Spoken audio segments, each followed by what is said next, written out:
Welcome to the CBS Radio Mystery Theater Archives, the only YouTube channel which has the original classic episodes of the CBS Radio Mystery Theater in order with no ads. Thank you for listening, and now, enjoy the show.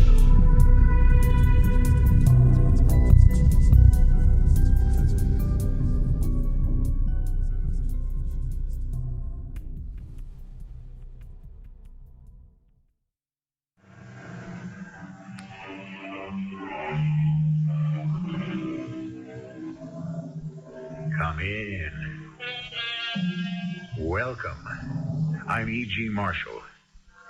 It seems to me the entity that planned mankind made a very wise decision not to let us know our future.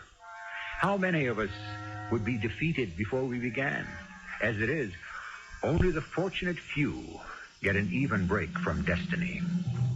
This tale concerns two men pursued and captured by their fate. Said Lord Chesterfield, "My fate is like that of an eagle who, being shot down, observes his own feathers on the arrow that kills him." Of this story, he couldn't have said it better. Paul, when I saw you eyeing the maid of honor at your wedding to Louisa, I knew right then and there Louisa was marrying the wrong person. Now, hold on. Till the day she died, Louisa never thought so. I never let her find out anything about me that would hurt her. You really think she knew nothing? Not unless you told her. A fine friend you are. Oh, Paul, you don't need a friend. You need a keeper.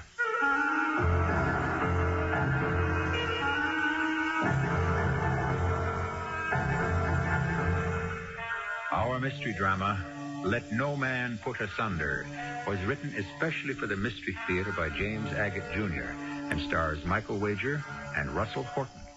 I shall return shortly with Act One.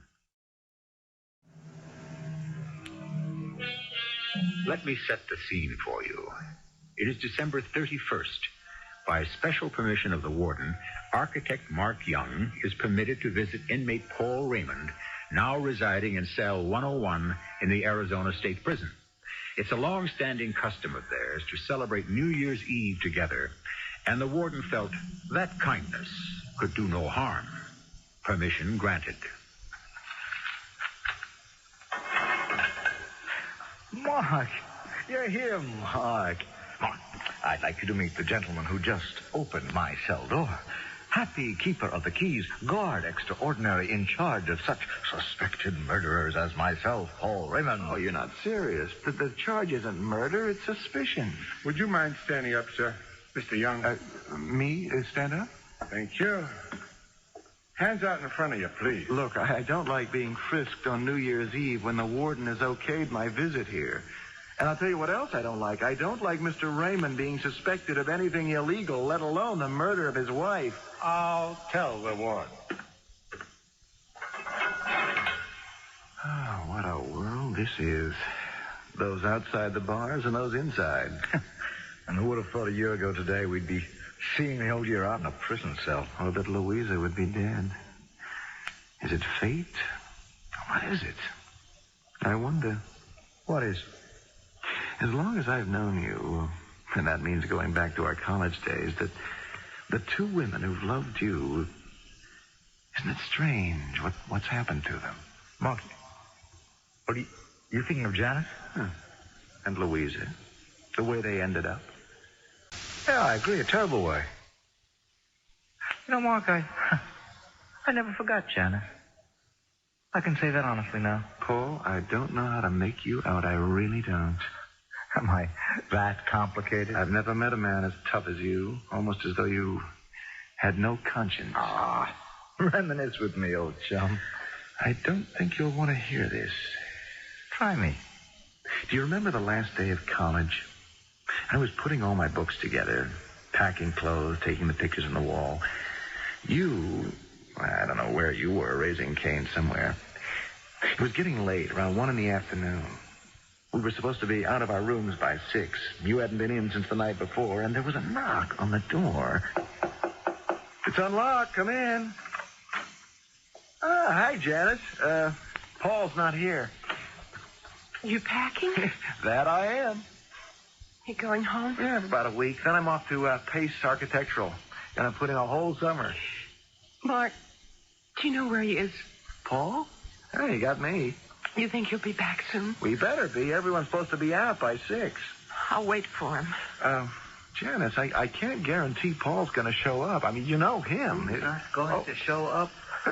He's very good at making a liar out of me. Hi, Janice. Come to say goodbye to us lucky seniors are getting out. Next year it'll be your turn. Paul, Hey, honey, you better see the doctor. Colio doesn't sound much better than it did over the weekend. I've been to the doctor. What did he say? Will you live?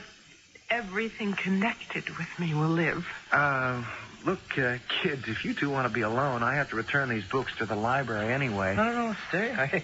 I just came up for a pack of cigarettes. We're due out of here at 6 on the button, Paul, and you haven't even started packing. Plenty of time. I have a business deal cooking in town, which I just have to lock up before going. Paul, I have to see you. Okay, so you have to see me. Have a good look. I mean, I want to talk to you. So talk, kid. Go ahead. I have to talk to you alone. I'm on my way out, guys. Look, I can't right now, Janice. How about down to the boathouse? Say in half an hour, 2:30? Good, quiet place to talk. I'll get back here in plenty of time, Mark. Don't you worry your little head. See ya. Oh, I hate him. Janice, what's this all about? He's not going to show up at the boathouse. Well, does it really matter? So you've had a little quarrel. Friends always do. Friends? He knows. I told him. Now that there's a problem, he's just giving me the brush. You mean Paul won't do anything? He says it's all my fault. He's right, of course. It was all my fault to be taken in by him. To believe we'd be married. Well, I thought he was very serious about you. He can walk away. But I can't. You don't know my family. Janice, take it easy. I know Paul really loves you, but in many ways, he's just an irresponsible kid, and he hasn't come to terms with the situation yet. The doctor said if I wait much longer, it'd be dangerous. How long has it been? 3 months. You've known that long that you were pregnant? So did Paul. He kept saying, wait, and I thought, oh, what a fool I was. I thought we'd get married right after he graduated. Well, what makes you think you won't? Because he told me so last night. He said I'd better go see a doctor. He's got no conscience at all. I know how he feels about you. Don't give up on him. Then you know more about him than he does. Look, I'm going. Janice, will you keep me posted? I want to know. I want to help. Mark, give this to him for me. Okay. Should I know what's in this envelope? 50 $10 bills that he gave me last night to take care of things. I don't want the money. Well, where are you going now? I don't know. Walk around the campus, I guess. Janice, will you come see me after you've talked to him in the boathouse? I want to know what happened. You think something will? Well, how do you know it won't? He may be going to pick up an engagement ring at Silver's right now to surprise you. Oh, I'd like to believe that. Just don't give up on him yet. I'll go to the boathouse and wait for him. Thanks, Mark. Oh, hi, Paul. You took your own sweet time. Now, look, it's 6 o'clock. I'm sorry, buddy, but I can't hang around. Wait. Sit down, please. Something terrible's happened. Something awful. I don't know what made her do it. Listen, Janice and I, we're going to get married, you understand? We really were. That's the honest truth, Mark. Oh, what happened? She's dead. What? I got to the boathouse. We agreed to meet at 3:30, remember? No, not 3:30, Paul. 2:30. What do you mean 2:30? Well, that's what you said, 2:30. I heard you. I couldn't have said 2:30. I was buying Green's Variety Store. We had a closing at 2:30. I'm going to buy a lot of stores. So you got to the boathouse at 3:30. Then what? I couldn't find her. I couldn't find Janice. I went out, looked around. I asked Roberts, the caretaker. He went back inside with me, and he found her. She had hung herself. It was awful. Paul, there'll be an autopsy. They'll find out she was pregnant. How did you know? Oh, she came here. She gave me this money to give back to you.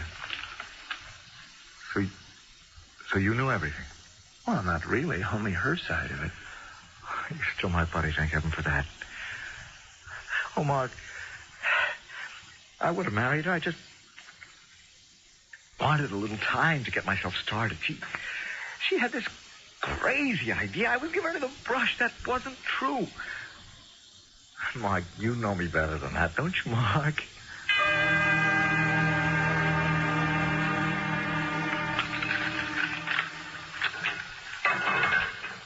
Yes, Honorable Guard. Just checking.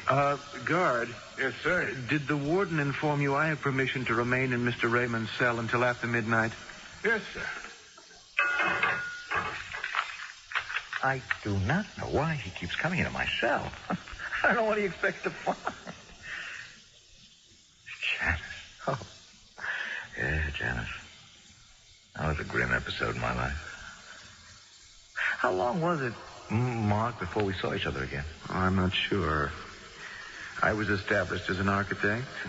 I kept reading about you in the papers. Paul with this merger, that merger. Oh, you read about me, did you? And I began designing office buildings while you appeared to be gobbling. You asked me to be best man at your wedding to Louisa. Ah, that's when we got together again, I remember. And it was right. After that, we started a little custom of celebrating the New Year together. Yeah, I enjoyed that. What time is it? 10:40. I'm thinking it was about 11:15. Louisa would start her alchemy with that special hot punch of hers. Darndest thing. In all the years we were married, I could never get her to make a decent New Year's Eve punch. All you could taste was the cranberry juice and the apple juice and the cinnamon and the cloves and the... She never put in enough vodka. So all you ended up drinking was hot fruit juice. I didn't mind it. You. She could have served a cinnamon stick to you with an olive on top of it, and you'd be groveling with gratitude. Was I that obvious? Oh, listen, I didn't mind. I had my diversions. Paul, in a little over an hour, the new year will start, and I can't honestly face it without telling you something that I hope won't hurt you, but it hurts me to keep it secret. Your problem is you got a conscience. Yes, well, perhaps yours is that you haven't. Did you ever think that the girl you married might have known more about you than she admitted? Louisa. She knew nothing. We fell in love. We married. And then, did she have any regrets? Why should she? I kept my other private life private. And who would have said anything? You? No. I never kept score. But you've always been pretty ruthless. Mark, after all these years, are you blaming me for Janice? No. Did Louisa ever find out about her? Now, you tell me, Mark, tell me. If I were to cry out to the guard, no more visits, nothing. Sorry. Louisa couldn't have known. We had 9 good years together, she and I. Very good years. This would have been our 10th New Year's Eve. So long as you believe she knew nothing. What is this? A Sunday school lecture? Look, I live my life my way. You live yours your way. But you don't care who gets hurt. So she did know. You told Louisa. No, you didn't. I don't believe that. Fine friend you are. Oh, you don't need a friend, Paul. You need a keeper.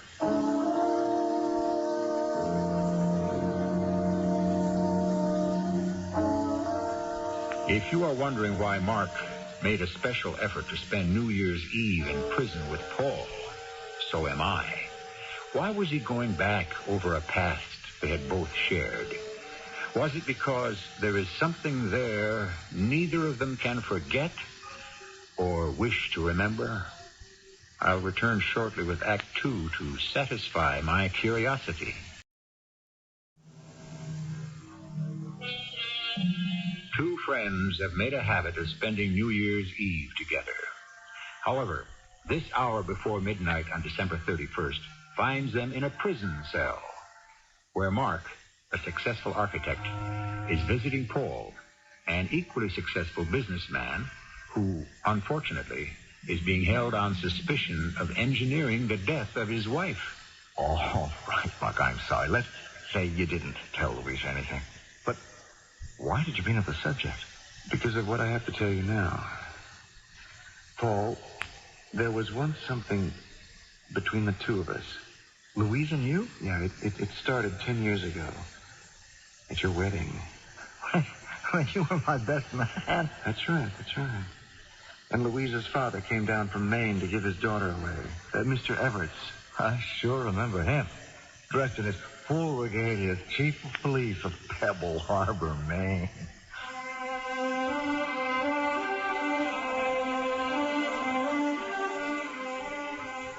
I take thee, Louisa, to be my wedded wife, to have and to hold from this day forward, for better, for worse, for richer, for poorer, in sickness and in health, to love and to cherish,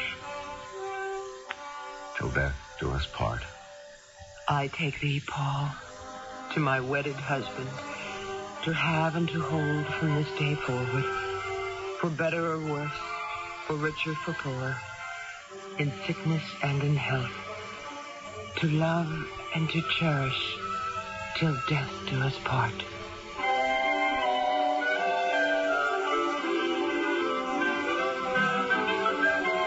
You and Louisa marched up the aisle married, and I went and stood by Chief Everett.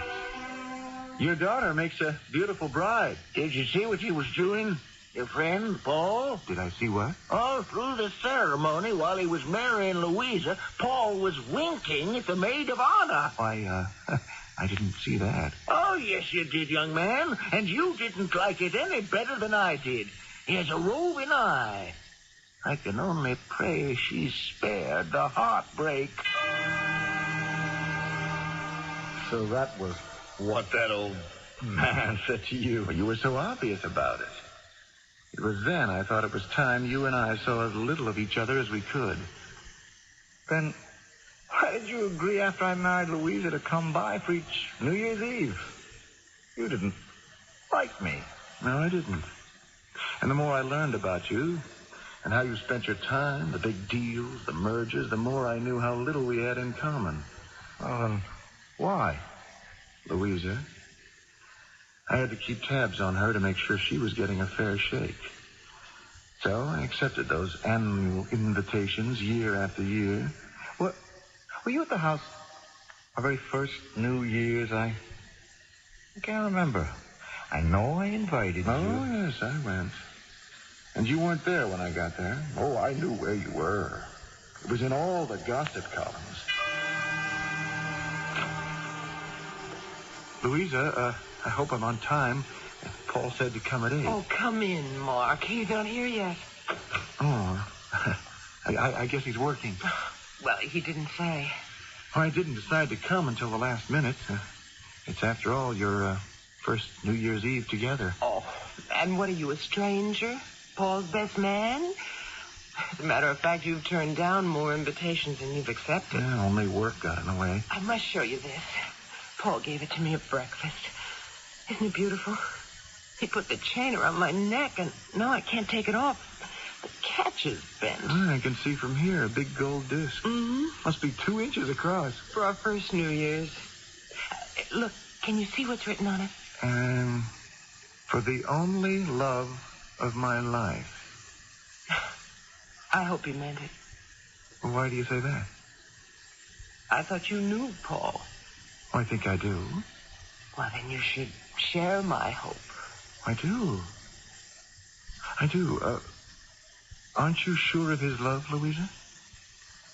No, Mark. I'm not. The hours passed. 9 o'clock, 10, 11:15. Still, you hadn't returned. Oh, I knew where you were, Paul. And I could have killed you. That actress, Bianca. Or was it? How could you be so unthinking?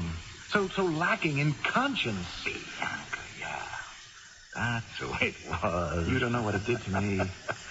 Louisa was the first woman who'd come into my life since the death of my mother.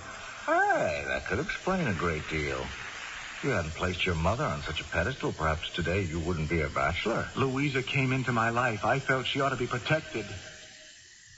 I sat there. It got later and later. No, Paul. My heart went out to her.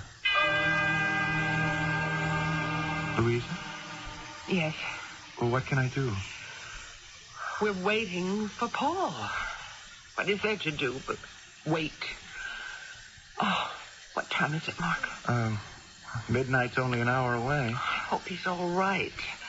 He wasn't in an accident. I mean, you know how careless people get on New Year's Eve. There's a special angel that watches people like Paul. Keep them away from harm. What was that? Oh, silly of me. It was just the clock. It's 11 o'clock. Oh, Mark, I can't bear this waiting. Look, I'm leaving. I'm going to go now. Where? I just can't bear to see you so upset. I think I know where Paul is. I'm going to go bring him back with me. Oh, no. Don't go, Mark. Don't you run out on me, too. I'd be all alone. I can't bear that. I just can't. Louisa. Now, don't cry. Come here. Put your head on my shoulder. You won't be alone, I promise you. I won't let you be alone. Oh, why is he like that? He knows I love him. And it's New Year's Eve. Couldn't he spare me the time tonight? Now, he'll be here. There's just some stupid little reason that's keeping him so late. Here. Take this handkerchief. Thank you. Wipe your eyes. I can't. Why not? You're holding me so close. I can't move my arms. Well, that must have been quite a touching scene. I'm sorry I missed it. You came in soon after. You didn't notice me. I was shaking. Midnight came, we drank the punch, we sang Auld Lang Syne, we pledged eternal friendship. Let me see if I can remember. First New Year's Eve. Yeah, it was most decidedly Bianca. I would have checked everything for her. That's the way I felt about Louisa. Oh? And Louisa? How did she feel for me? Nothing more than a friend, I guess. But from that day on, I was a changed man. I never forgot. I haven't to this day, 10 years later, the touch of her arms around my neck and the fragrance of her hair. She became all that was beautiful to me, and that was why, no matter how you behaved, Paul, I felt that I betrayed you. Oh, Mark, I can't get over this. Because of that little episode, that nothing, you felt guilty. Oh, I don't suppose you would. But to me, living in the same neighborhood, you so often out of town, me at my drawing board within walking distance of your house, and Louisa. But you were a good boy, and you didn't drop in to see her while I was away. Is that what you want me to believe? I don't care what you believe. There are a lot of people who aren't like you. Oh, Mark, I wasn't always like that. It's the work. What I do is completely absorbing. And when I play, it's the same. Louisa knew the person I was before she married me. Now she's gone. That's life. Lord, you speak without any feeling. You don't know what I feel. Now, you finished with your mea culpas? Almost. Happy the keeper of the keys will be coming back to make sure I haven't escaped. Whatever they're afraid suspected murderers will do. Then, what happened? Well, nothing until a year later. Again, I arrived at your house at 8 o'clock. Oh, and this time you were home. You'd been on a bender the day before and lay asleep on the sofa. Louise and I sat together in the kitchen. Very romantic. I'm afraid the kitchen's the only place we can talk without disturbing Paul. He's been so busy, he's simply exhausted. Louisa, I think I'll skip this New Year's Eve thing. I'll stay a couple of minutes and then go home. Oh, he'll be terribly disappointed. Have you had dinner? Yeah, I did, an early one. I don't eat much evenings. I'm usually working then. Well, if you've no work to do, won't you please stay? For me? Yes. Mark, why have you been such a stranger? Oh, I go where people want buildings built, and I go home to design them and then back to supervise the building. Paul hasn't been home much either. He's always off on one of his surprise attacks, as he calls them. He works it out so a little company secretly buys up stock in a big company and then swallows it. You've become quite a corporation wife in the past 12 months. Does it make you happy? Happy? Oh, I don't know. Disappointed. Oh? Why? Paul doesn't want any children. Louisa, should you be...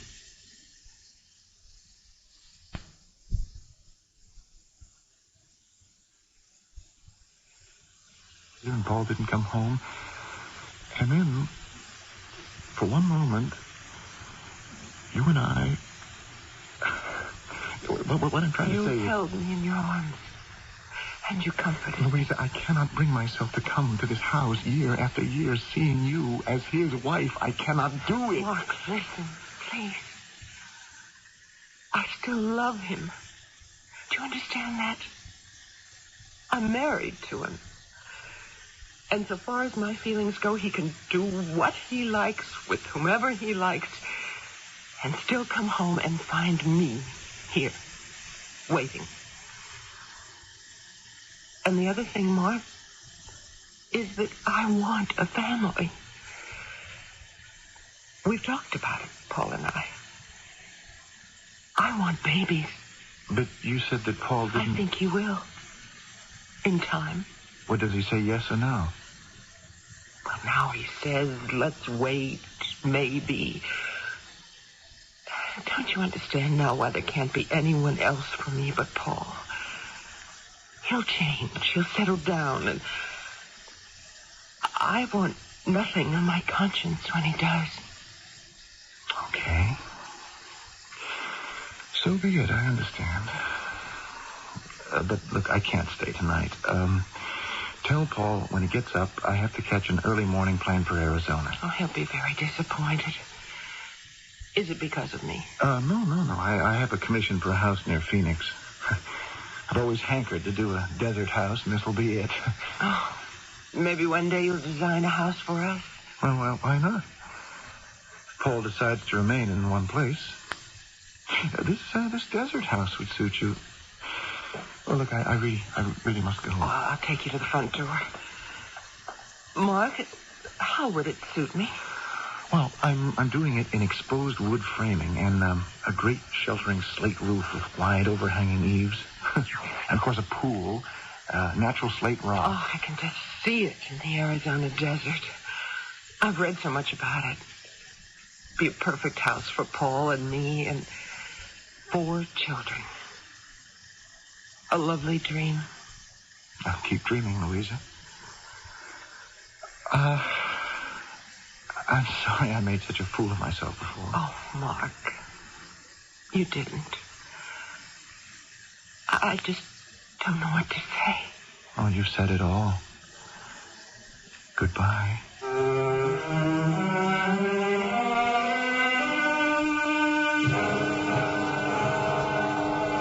Nobody ever died of heartbreak, we are told by the poets. Yet, as Mark Young remembers his farewell to Louisa, He also remembers that at that moment, he thought his life had drained away and was totally empty. I shall return shortly with Act 3. Mark Young, a successful architect, shared his college days with Paul Raymond, today an extraordinary man of business specializing in company takeovers, known as mergers. What they could not share was the love of Louisa, Paul's wife. Set me as a seal upon thine heart, says the Song of Solomon, for love is strong as death, jealousy as cruel as the grave. And in a newly dug grave lies Louisa, and blamed for her death is her husband Paul, in prison, suspected of murdering her. Well, you've never stopped being my friend, Mark, and I appreciate that. Mark, you think I'm innocent? Yes, I do. And I'll tell you why. You remember I decided to stay on in Arizona and make that my home. Huh. Well, that's more. I remember 2 years later, we followed you out there. Paul, you are the last person I ever expected would walk into my office in this neck of the desert. And you do not know the half of it, Mark. Louise and I aren't just visiting. We're staying here. We've decided to make Arizona our home. Oh, how is she? It's been 2 years. Yeah, but she's all right. You don't sound very enthusiastic. Well, I guess I'm not. You really get to know a woman after you've lived with her for a few years. All that innocence they hand you when you first meet them turns into real conniving after they've latched onto a good thing. Paul, I don't know what to say. That doesn't sound like her at all. In my business, conniving, getting your own way, is the name of the game.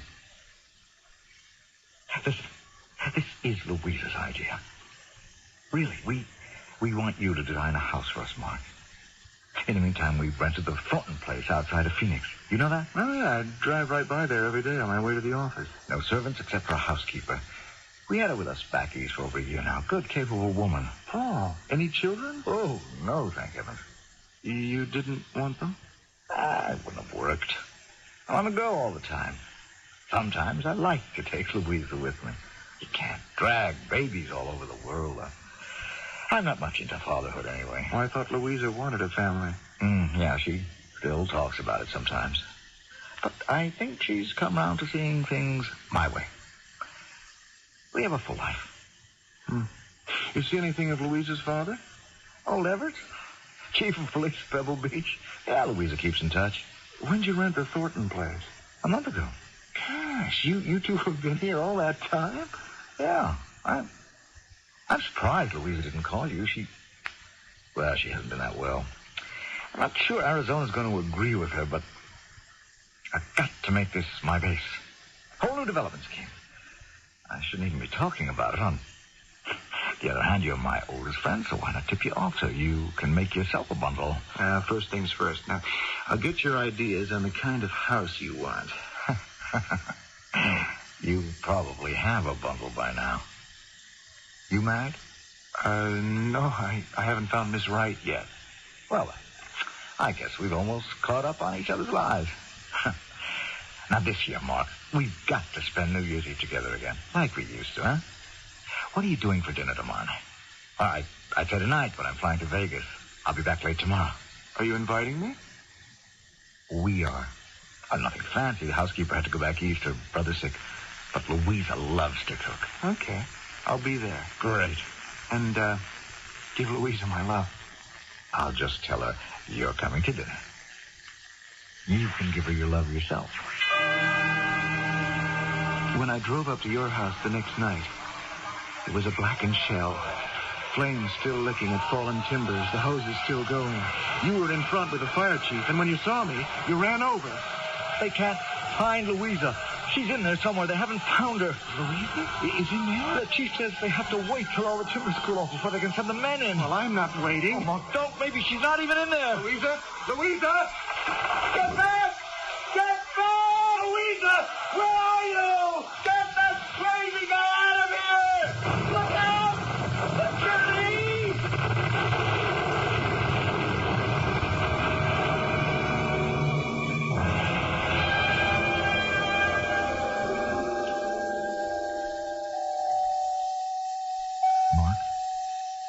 Mark, you sleep? No, I'm awake. Paul, which hospital am I in? Phoenix, General. How are you feeling today? Pretty alone. No visitors? You know what I mean. Louisa gone forever. Oh, yeah, I know. Anybody stop by? Well, a couple of men from the office just left. They wanted to know how long I'd be here. When are they taking the bandages off? On the end of the week, I hope. It kind of went off my head, I think. Oh. Louise. Oh, come on, Mark. I know how you feel. Do you? Yesterday, there was a brief moment when they gave me an inkling of hope. But no, nothing. I had this crazy idea. I thought maybe it wasn't Louisa they found. Maybe it was your housekeeper. I wonder what time you thought of that. I mean, I did too. That's what I meant when I said it turned out to be nothing. They took me to the morgue to make a positive identification. There wasn't much to recognize except that gold charm I gave her for our first New Year's. It was awful. She's really gone. In all that heat, would you believe it? You could still make out the writing on the charm. Where's the housekeeper? Kick myself. I know her brother lives in Boston, but some rooming house. I don't know the address. She'd taken off the day before the fire. Oh. Yeah, you did tell me that. I remember now. Get well, Mark. You're the only link I have now with my sanity. Take care. Okay? I'll stop by tomorrow. Okay. Thanks. Is this the nurse's station? Yeah, I wonder if you could put through a person-to-person call for me to Chief Everett's, the chief of police in Pebble Harbor, Maine. There isn't a word of truth to the murder charge they're holding me on. I got rattled. I said I'd come back on one plane from Vegas. I forgot I had to change planes, and I got in earlier than I said. I'm sorry about this, Paul. Fire department. They've got it all backwards. They said they found some gallons of gasoline in the whole closet. It was cleaning fluid. Whoever set fire to the house, it wasn't me. Like I told them, I was coming in from Vegas. And all the time I thought I owed you an explanation. What for? Oh, Louise? Oh, that's nonsense. You want to know something, Mark? You want to know why I ran around and didn't care if she found out or not? She knew how you felt about her. She told me. She also told me that you were the one and only love of her life. Mr. Young, there's a visitor to see you and Mr. Raymond. Who is it? I don't want to see anyone. It's your father-in-law, Paul. Open the cell door, guard. Yes, Chief. Mr. Everett. Now, listen, I'm sorry. David. Hello, Mark. I think I've got all the information we were looking for. What is all this about? Chief Everett has been doing some investigating since I got out of the hospital. Investigating? Wants to investigate. It was an accident, faulty wiring. Who knows? Paul, do you remember a girl called Janice? What is this? The year you and Mark graduated? What are you trying to pin on me? The girl you said had died in a boathouse? There seems to be some questions as to how she died, whether it was suicide or strangulation. An autopsy is being performed. What are you? They did that already, an autopsy, years ago. Perhaps not as carefully as they should. What's waking up all things that happened long ago? What's that got to do with my being held here? Oh, I see. You never liked me, Chief Everett. Not from the moment I married Louisa. So you're going to fabricate anything you can so that her death can be hung on me. You're wrong, Paul. You think I wanted to get rid of her, but I set fire to the house. I'm going to get myself the best lawyer there is and beat all of you. You too, Mark. You're against me. That's why you came here today, to rehash what we've lived through. Paul, you're wrong about one thing. I don't believe you're responsible for the death of Louisa. In fact, I'm sure you had nothing to do with it. Well, at least that's one honest opinion. And he's a chief of police, too. He ought to know what he's talking about. Yes. Guard, what is it now? I just wanted to tell you people it's 1 minute after 12. Thank you, guard. Happy New Year. And there's someone here from the warden's office to see you, Mr. Raymond. Oh, it's a good thing I've got a decent-sized cell. Sure. Let her in. The more, the merrier. Happy New Year, Paul. Louisa. Happy New Year, Daddy. Happy New Year, Louisa. Get out. Get out, all of you. I don't want to see anybody. It's a frame-up. You hear me? A frame-up. God, get these people out of here. This is my cell.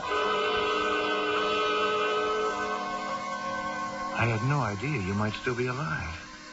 Louisa, what a thing to do to all of us. Well, not to Father. He knew. I was staying with him at home in Maine.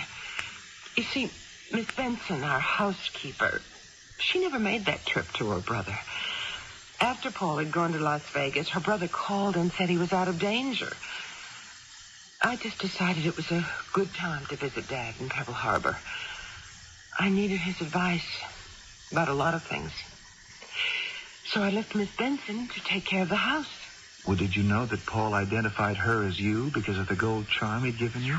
Yes, I'd given it to her. It's a terrible thing. She had to pay the price of being mistaken for you. Well, any guesses on what happened? It'll all come out at the trial. But I suspect Paul got home early, set the fire, and left. Then later he returned, pretending he just arrived. Mark, Daddy told me you went into the house when it was burning to save me. Well, yes, I did. And you ended up in the hospital. Bruised, but not burned. How can I thank you? Oh, I'll think of something. In the meantime, what about dinner? Well, I guess in my marriage to Paul, I ended up burned, but not bruised. Do you think you two might recover? Oh, I don't know. We could give it a try.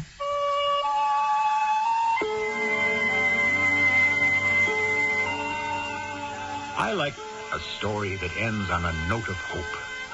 I like to know that in spite of tragedy, here are two people who can pick up the threads of their lives and begin to weave a rewarding lifetime together. Louisa and Mark were fortunate to find their own road to a future which detoured well around an ugly past. I shall return shortly.